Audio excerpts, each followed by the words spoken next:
आषाढी वारीच्या तोंडावर पंढरपूरमधून एक थक्क करणारी बातमी समोर आली आहे। आषाढी वारीच्या तयारीचा आढावा घेण्यासाठी उपमुख्यमंत्री एकनाथ शिंदे आज पंढरपूर दौऱ्यावर होते। त्यांनी पालखी तळ, पत्राशेड, दर्शनबारी, भक्तिसागर, 65 एकर चंद्रभागा, वाळवंट आणि मंदिर परिसराची प्रत्यक्ष पाहणी केली।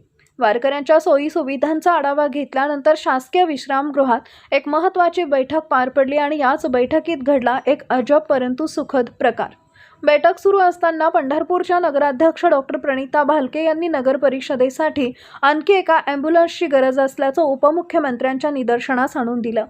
मग काय, उपमुख्यमंत्र्यांनी क्षणाचाही विलंब न लावता तुम्हाला लगेच ॲम्ब्युलन्स देतो असा शब्द दिला।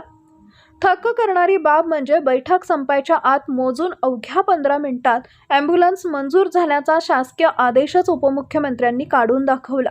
एवढंच नाही तर उद्या सकाळपर्यंत ॲम्ब्युलन्स पंढरपुरात पोहोचेल असंही त्यांनी स्पष्ट केलं। सामान्यतः सरकारी कामात फाईल सरकायला महिने लागतात, तिथं अवघ्या 15 मिनिटात झालेला हा सुपरफास्ट निर्णय पाहून नगराध्यक्षांसह उपस्थित सर्वच अधिकारी आणि लोकप्रतिनिधी अवाक झाले। प्रशासनाचा हा रॉकेट स्पीड पाहून सर्वांनीच उपमुख्यमंत्री एकनाथ शिंदे यांचे आभार मानलेत। ताज्या घडामोडी जाणून घेण्यासाठी शिवशाही न्यूज यूट्यूब चॅनलला सबस्क्राईब करा। आपण हा व्हिडिओ फेसबुकवर पाहत असाल तर फेसबुक पेज फॉलो करा आणि शिवशाही न्यूज.com या आपल्या वेबसाईटलाही भेट द्या।